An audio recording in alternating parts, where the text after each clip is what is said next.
Pag sa mga, pag walang ilaw, siyempre, malungkot, sakit sa ulo dahil madilim nga, hindi ka makagawa ng maayos dahil hindi mo makita-kita yung kung anong dapat iligpit natin na kalat.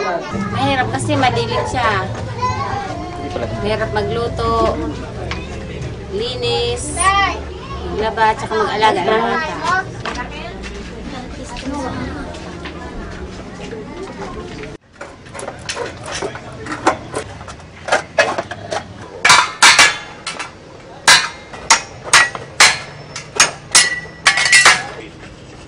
Kayaknya Pak Wijen ya guys. Saka lang ko gini transplant ako eh.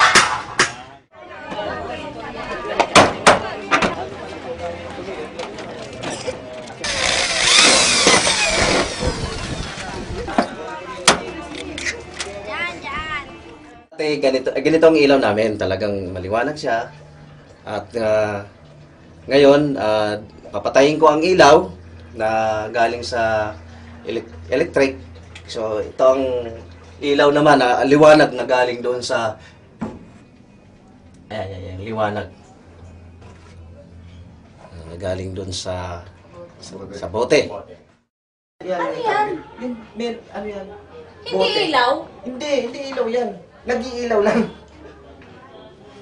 Gusto nga ni Nestor magpakabit. Magpalagay na ganyan. Saan? Sa bahay namin? Oo. Wala alam si Uy, ang galing naman ito. Ang galing naman.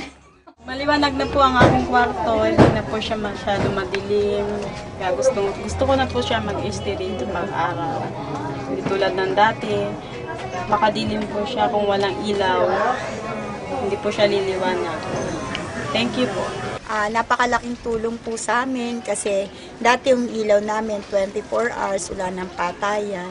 Ngayon, dahil dyan sa liwanag na nanggagaling sa araw, nakakatipid na kami, nagiginhawahan pa kami.